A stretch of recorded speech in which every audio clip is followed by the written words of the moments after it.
Students अस्सलाम वालेकुम।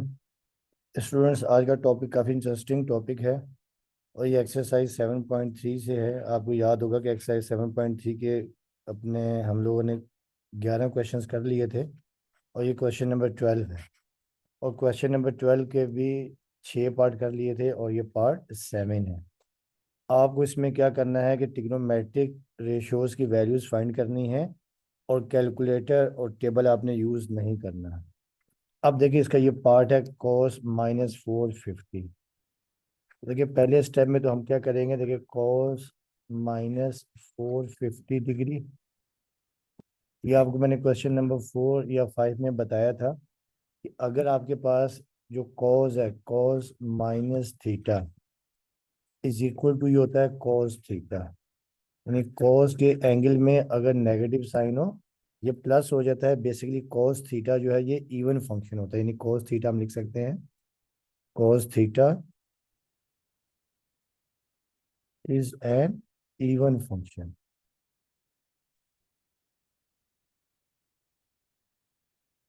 और इवन फंक्शन क्या होता है, अगर कोई भी फंक्शन है उसमें माइनस साइन रिप्लेस करें और दोबारा वही फंक्शन आ जाए, इसे हम कहते हैं इवन फंक्शन। ठीक है। अब देखिए, कोस के एंगल में माइनस है तो ये आपके पास आ जाएगा प्लस कोस थीटा। इसका मतलब ये है कि देखिए, हम लिख सकते हैं कि cos -450 degree is equal to cos 450 degree. इसे हम यूँ लिख सकते हैं। ठीक है। इसके बाद आपको याद होगा कि हमने एक टॉपिक ये पढ़ा था, उसे हमने पढ़ा था कि कोर टर्मिनल या जर्नल एंगल। कि वी नो दैट, देखिए आपको याद होगा कि 360 डिग्री के प्लस थीटा बराबर होता था थीटा के। ठीक है। और के यहाँ पर इंटीजर होता था, के इज इंटीजर।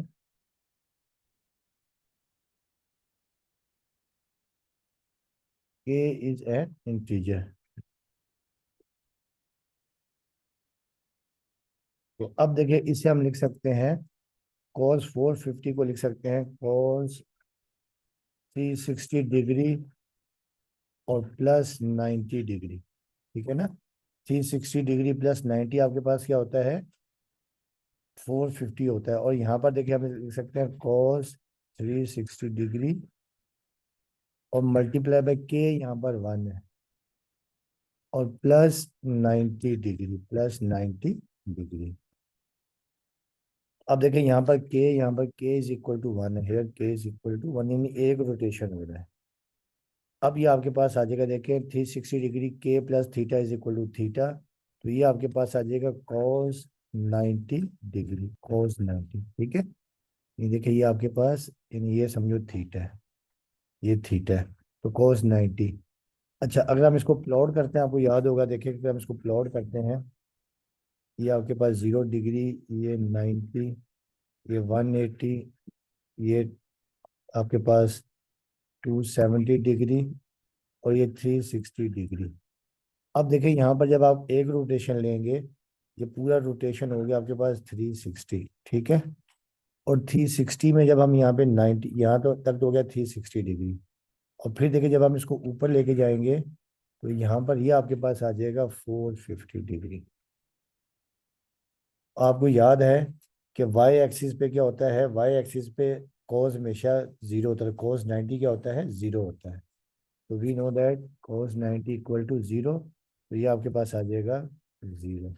ये cos -450, ये आपके पास 0 आ गया वैल्यू।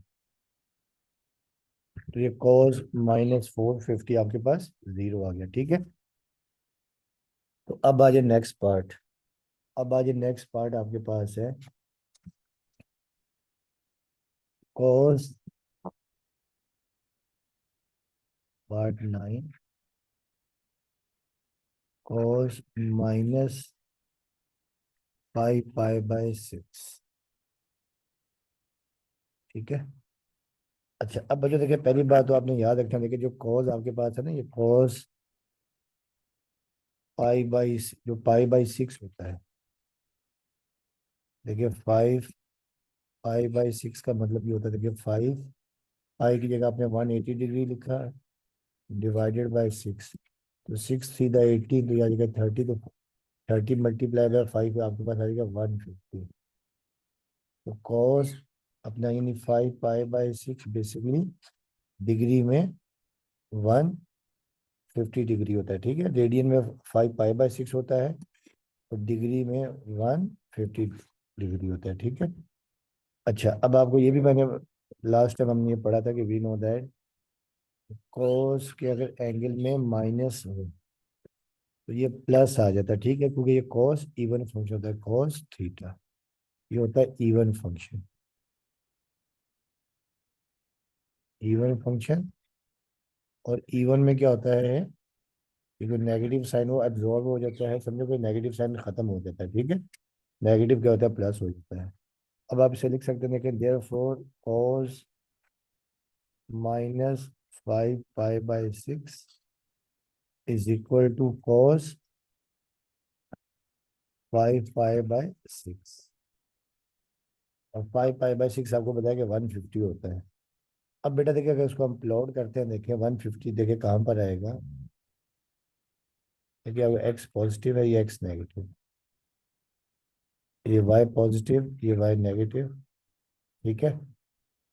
अब देखें आपके पास क्या आ जाएगा, यहाँ तक देखिए आपके पास ये आ जाएगा। देखिए ये तो आपके पास 90 है, और 90 और +30, देखिए ये आपके पास आ जाएगा यहाँ तक। देखिए ये आपके पास आ गया 90, ठीक है, ये 90 हो गया, और ये आपके पास आ जाएगा 90, और ये आपके पास आ जाएगा 30, ये आ गया 30। तो ये आपके पास आ जाएगा, ये जो है ना यहाँ पे आ जाएगा,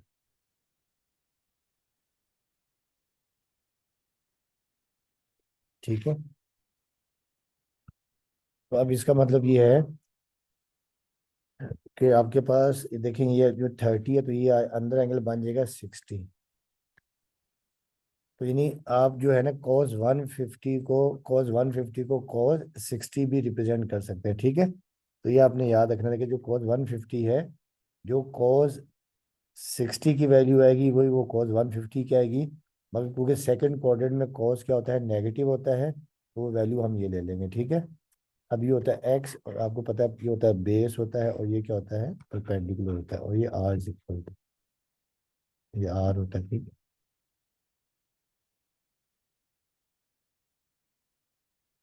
ये रेडियस है। तो अब आपको पता देखे कि नहीं, हम लिख सकते हैं कि नहीं जो 5 पाई/6 हम यहाँ लिख लें उसको, कि 5 पाई/6 is equal to 150 degree can be represented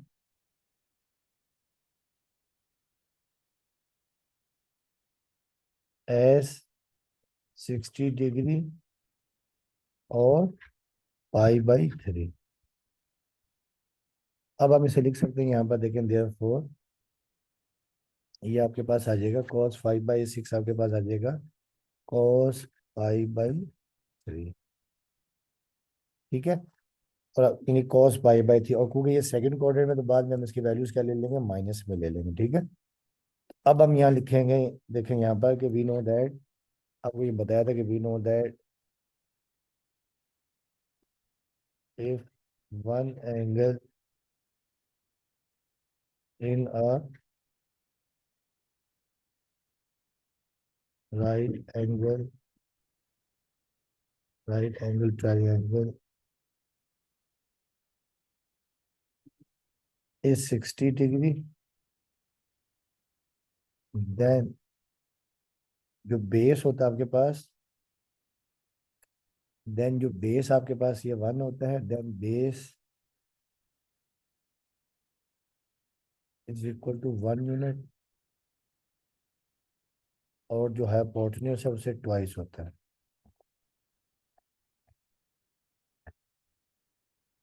वो होता है 2 यूनिट, ट्वाइस होता है, ठीक है, ये आपने याद रखना है। अब देखिए यहाँ पर बेस आपके पास क्या आ जाएगा, एक्स, यहाँ पे क्योंकि एक्स की वैल्यू माइनस, इस तरफ एक्स नेगेटिव होता है, तो एक्स आपके पास आ जाएगा -1। और यहाँ पे आपके पास परपेंडिकुलर की तो जरूरत नहीं है, क्योंकि कॉज होता है बेस और हाइपोटेन्यूज, तो यहाँ पे हम हाइपोटेन्यूज निकाल लेंगे, ठीक है। तो सॉरी हाइपोटेन्यूज तो 1 है, ठीक है। तो cos थीटा आपके पास यानी बेस और हाइपोटेन्यूज, तो बेस आपके पास -1 आ गया और हाइपोटेन्यूज आपके पास क्या आ जाएगा, 2 आ जाएगा, ठीक है। तो ये आपके पास आपने याद रख लेना। अब यहाँ पे देखिए आपके पास क्या आ जाएगा, देखिए देयरफॉर जो cos π/3 है, देखिए cos π/3 बेस ओवर देखिए ना cos π/3 base over hypotenuse. Base देखिए आपके पास -1 है और हाइपोटेन्यूज आपके पास क्या है, 2 है। तो देयरफॉर ये आपके पास आ जाएगी वैल्यू कॉस -2π/3 तो 5π/6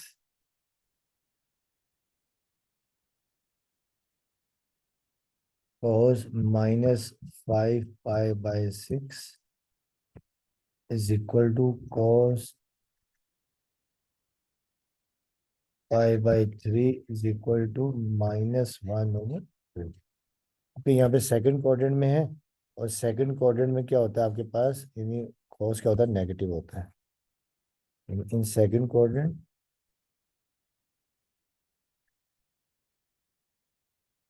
cos is cos theta is negative. तो ये आपका आंसर आ गया, ठीक। अब आ जाए नेक्स्ट पार्ट।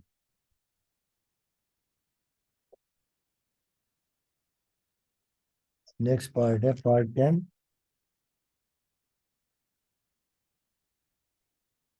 sin 7π/6।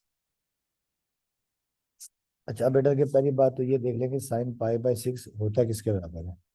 देखिए जो sin π/6 है, डिग्री में चेक कर लेते हैं। sin π/6 is equal to 7 × 180 divided by 6। 6 × 3 = 18, और ये 7 0 0, 7 3 = 21। तो ये आपके पास आ जाएगा 210 डिग्री के बराबर, 210 डिग्री के।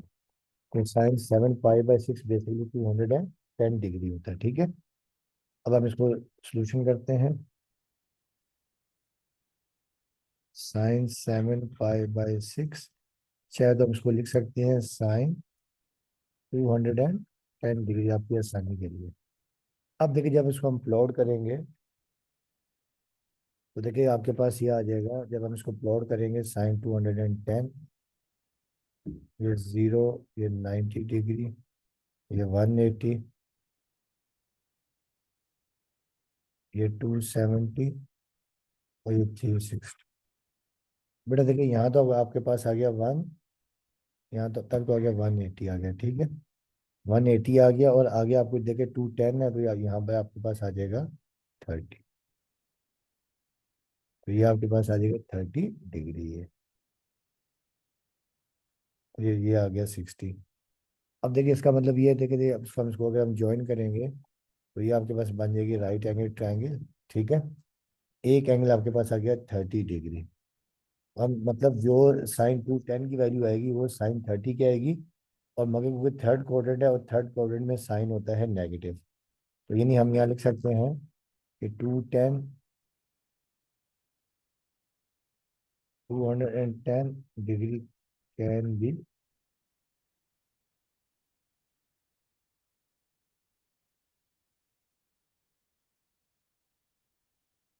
presented as 30 degree in third quadrant, and in third quadrant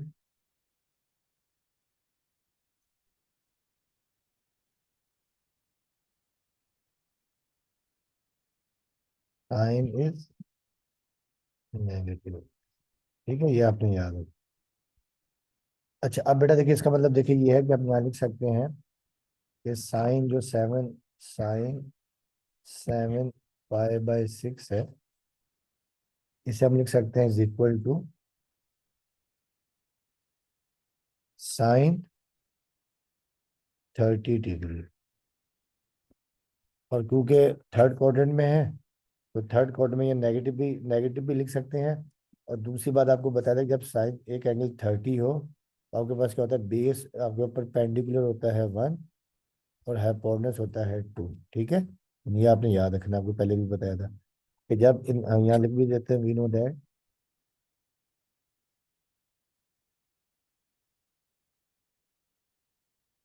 we know that one angle is 30 degree in a right triangle, then क्या होता है, जो आपके पास जो परपेंडिकुलर है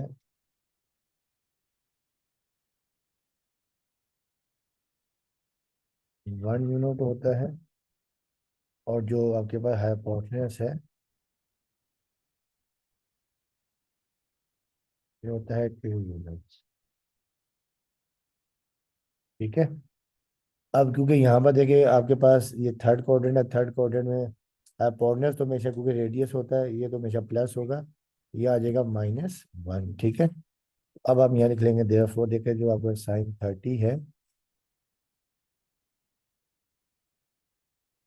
परपेंडिकुलर ओवर हाइपोटेन्यूस, तो परपेंडिकुलर -1 और हाइपोटेन्यूस आपके पास क्या है 2। तो ये वैल्यू आपके पास आ जाएगी, देखिए देयरफॉर साइन,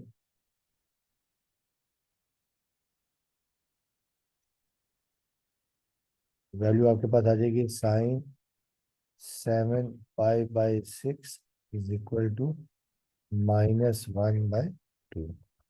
बेटा ये आपके पास इसकी वैल्यू आ गई थी।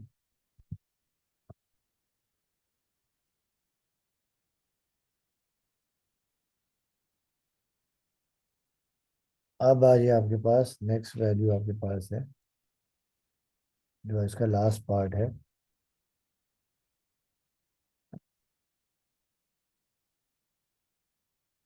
cos 225।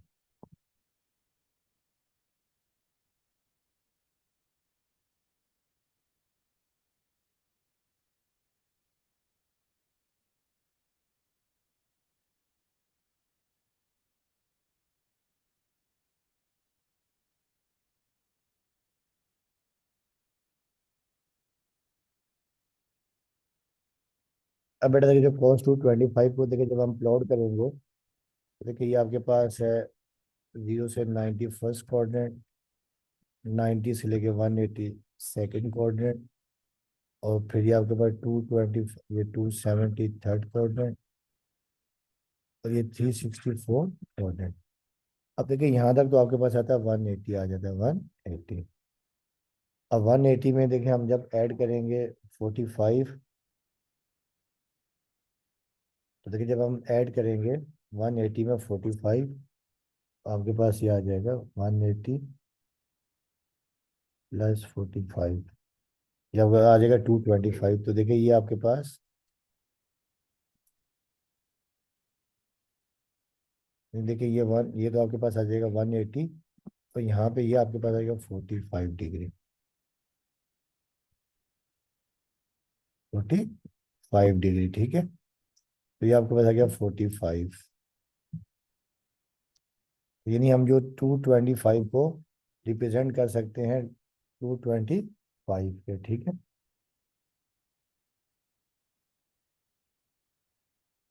यानी थर्ड क्वाड्रेंट में आ गया। ठीक है, तो अब हम यहाँ लिख सकते हैं कि वी नो दैट यानी 225 degree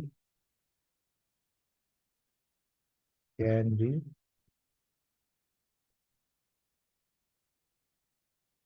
presented as 45 degree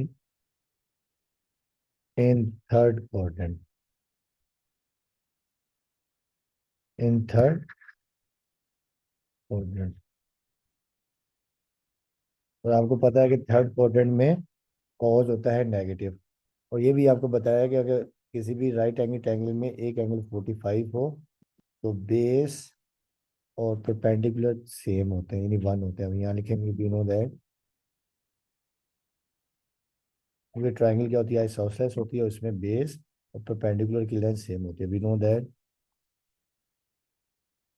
in a right triangle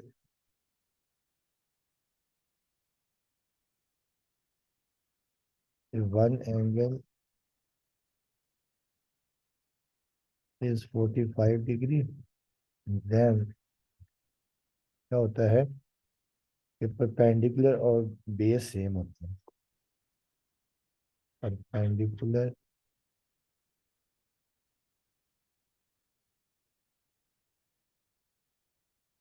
perpendicular भी 1 यूनिट होता है और बेस भी 1 यूनिट होता है। अब क्योंकि कॉस आपको याद है कि we know that cos theta जो है, कॉस थीटा होता है base over hypotenuse. We know that cos theta is equal to base over hypotenuse. तो यहाँ पे हम हाइपोटेन्यूज फाइंड करेंगे, ठीक है। तो for hypotenuse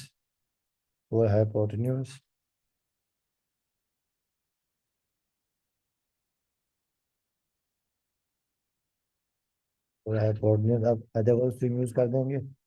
we know that h square is equal to base square plus perpendicular square.